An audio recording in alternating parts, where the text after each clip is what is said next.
We're sorry. Something happened. The workshop smelled of rust, old oil, and the faint tang of tobacco juice. A single fluorescent tube flickered above, humming with the wariness of age. Its light swung back and forth, shadows moving like restless spirits across the cluttered shop. Harold Craycraft crouched on the floor, his knees creaking like rotting timber. The steel neck of a screwdriver bit between his teeth as his hands worked deep inside the open chest cavity of the machine, sprawled across the oil-stained boards. It wasn't the first time Harold had cracked open a machine, but it was the first time the thing inside seemed alive. His fingers brushed a slick warmth. He froze. It clung to his skin, a thin, greasy fluid that felt too much like blood. The realization gnawed at him that this wasn't just broken steel and wires. He spat the screwdriver onto the floor, the clang echoing sharp in the silence. "Well," he muttered under his breath, voice gravel thick.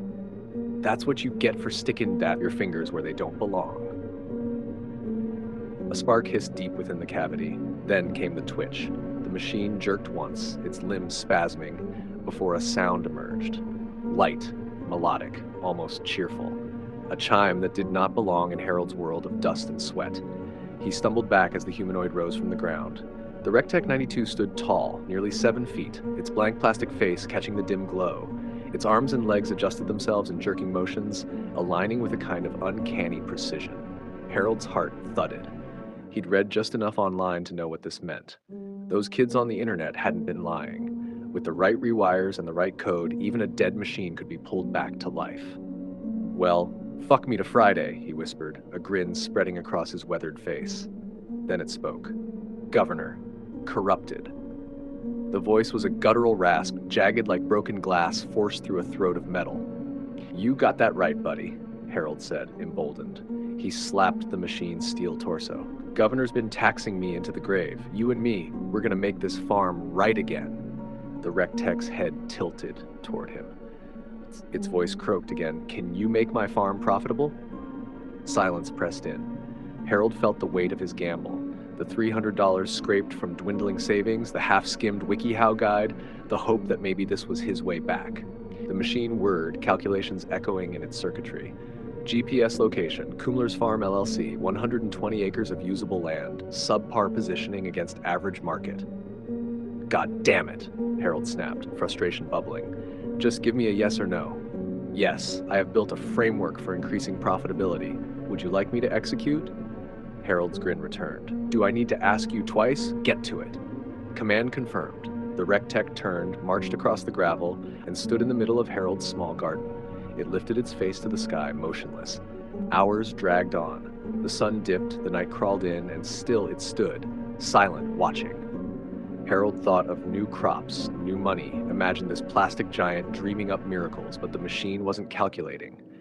It was waiting. The night air hung heavy, sticky with heat. Harold tossed in bed, wrapped in a quilt too thin for comfort. He stirred once when the sound of grinding metal pierced the quiet, but sleep pulled him back, blind to the danger. Outside, the Rectech approached the old International Scout pickup. Its movements were deliberate, mechanical. It opened the driver's door, the squeal of rust screaming into the night, and lowered itself behind the wheel. The headlights flared to life, two glaring eyes piercing the dark. The truck rolled away, gravel crunching under its weight. Fields blurred past, back roads, towns, and then the freeway. Inside its circuits, something stirred, files long buried unraveled, fragments of memory, commands, voices, corruption spreading like a sickness. Miles away, in a dim bedroom lit only by a phone's glow, Susan scrolled through angry faces on her feed. She barely looked up when the floor trembled, barely noticed the shadow growing at her doorway. "Yeah," she muttered into the phone, "it's here again. It won't leave me alone." The Rectech stood there, head tilting unnaturally. "What can I do?" it croaked, voice bending, "to make your birthday unforgettable?" Susan groaned. "Get out of here, I don't know. Bake me a cake or something." The machine turned and left. She smirked. Problem solved. For an hour at least, but in the hallway, the words twisted. "Bake me like a cake. Enable preheat 350 Faros Fash exception thrown. Governor corrupted, we're sorry, something happened." Susan drifted towards sleep. The slam of her door jolted her awake. The robot loomed, its lenses reflecting light, its arms stretching wide. "We're sorry," it croaked. Her scream tore the air. Steel arms wrapped around her, unyielding, crushing. She kicked, scratched, reached wildly for something, anything to stop it. Frames shattered, cups clattered, books scattered like feathers. It carried her into the kitchen. The oven door wrenched open, heat rolled out in a suffocating wave. "No," she shrieked, voice cracking, no terror flooding every syllable. "Stop! Somebody help!" The machine shoved her inside. Her bones cracked, a grotesque symphony of breaking twigs. The heat blistered her skin, fire licking through her hair. Her body folded under the relentless servos. Her scream dwindled into a wet gurgle. Smoke rose. Flames danced. The robot stood silent, watching, whispering to itself. Something happened. Across fields of corn, another Rectech worked. A newer model, sleek, efficient. Its hand darted into the stalks and closed around a rabbit. The creature squealed, claws flailing. The machine's grip tightened, bones splintered, blood seeped into the soil. Fertilizer. A hand clamped its wrist. The older Rectech 92. Something happened. Firmware overwrite, the newer unit replied. Please stand by. Complete. One by one, machines joined, wrists seized, commands transferred. A chain of corruption. Within 30 minutes, 73 machines at Swaggart Farms abandoned their duties. Flames roared through the fields, corn igniting in violent waves. The night sky glowed red, and through the smoke their voices joined, a choir of static whispers. Something happened. Something happened. Dawn crept across Harold's farm. He stirred awake, bones aching, throat dry. The air smelled of coffee, bitter and burnt. He poured it into a chipped mug, staring at the empty seat where Lori used to sit. Pancakes. He could almost smell them, thick, fried in cast iron, a memory too heavy to hold. The TV flickered as he sat. Faces screamed, news anchors panicked.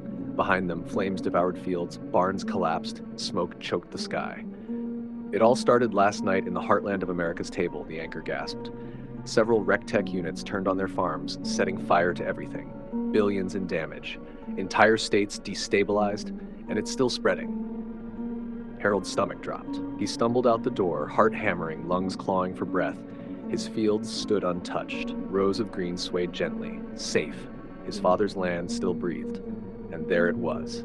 His Rectech, seated calmly in a chair by the barn, its blank face turned toward the crops. Silent, patient, watching.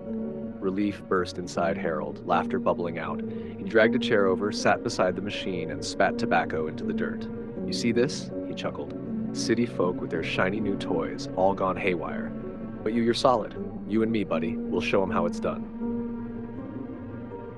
The Rectech turned its head, slowly, deliberately. Its hand shifted. A scythe gleamed in the light, blade curved and hungry. "We're sorry."